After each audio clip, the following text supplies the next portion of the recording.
Everything is losing its soul. I'm sure I'm not the first person who said that, right? But everything is. It seems like everything from a spatula to even Mr. Beast videos are losing their soul. Now, I love a good Mr. Beast video. It seems that he has lost a passion for each video, and there's no real passion for each unique thing anymore. You can't just make one spatula. You have to make 40,000 in a day to be able to profitably sell them. A spatula is made in a specific mold each time, and the mold is perfect to the spatula size. When it's taken out of the mold, it's perfect and it's ready to use, and you can go like that. In every Mr. Beast video, you know there's a grand prize of $400 billion coming at the end. And it's great because you're like, I'm on the edge of my seat. Who's going to win? I think he is. No, he just got eliminated. And he keeps you engaged so well. This is genius for their workflow, right? Mr. Beast can do 17 videos in a day. The spatula guy can make 400 spatulas in a minute because he made that mold. Mr. Beast has that perfect mold of, hey, I'll do this video, this video, this video. He's got his day planned down to the minute. But there's no soul in it anymore. His soul is not in it as much anymore. He loves the idea of YouTube. The spatula guy loves the idea of selling spatulas. He doesn't care about the spatula. Think about it like this. There used to be a specific guy that would come to your house and he would make your shoes. Maybe you would come to him at his shop and he would make your shoe, right? A shoesmith, that's what they were called. And he would make these they weren't perfect, but you know, he got the right leather you liked. He got the nice laces to be the right size so you could tie it in a little bow tie knot. Sure, there were scuffs on it already, but that was some of the fun.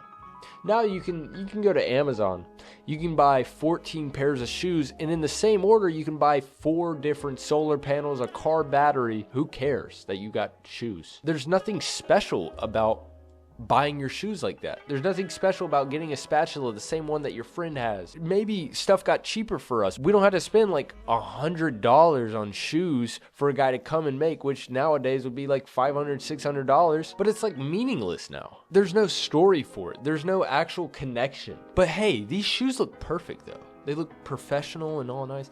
That's cool. But they're not unique. That guy who works in finance too has the same exact loafer that you do. Hey, the guy one over cubicle from him has the same loafer. I just got this new bowl at the grocery store. And actually, my friend has it, and then his neighbor has it, and her neighbor has it. But wait, my neighbor on this side, they have this really cool bowl that a friend of theirs who's a woodworker made. It's not perfectly round inside like my bowl, but it has meaning. You want to hear the story of how I got my bowl, my little white bowl? Well, okay, so I was going to the grocery store for a loaf of bread, a container of milk, and a Joe Dirt DVD. And when I got there, I saw this bowl, and I was like, I have to have it, right? So I bought it, and I went home. And then he comes over, he's like, you want to hear the story of how I got my wooden bowl? Well, I was in the forest, and I saw a tree that had felled. Past tense of fell, and chopped it up. Got a piece of wood that I liked, took it back to my shop, spun it, did that little thing where I cleared the inside out. I'm not him, right? So I don't know the woodworking terms. I kind of carved it into a rough bowl shape, and then I sand it down so it's pretty smooth. And then I keep working on it. She's rolling up my driveway, and I have my headphones on, and she honks, and I'm chiseling it, and I jump because I'm scared, you know, she just honked, and I flung a piece off, and now there's a random gap in the top, but it's okay. She laughed at it, and I laughed at it, and we both laughed, and we moved on. But it was really fun. I learned a lot when I was making it. I didn't learn a single thing when I went down to the grocery store, other than that they serve a Joe Dirt DVD. For $9.99 on Wednesdays. This bowl is not unique. His bowl, very unique. He made it. The robots at the factory cannot make unique things. If they tried to make a unique thing, it would malfunction and probably burn the bowl. I was very blessed last summer to get to go to Greece with my family. And there was this guy that would sell like wooden objects, right? Like he had a spoon. I bought this spoon. It's like a stirring spoon. Beautiful. Gave it to my girlfriend. She loves it.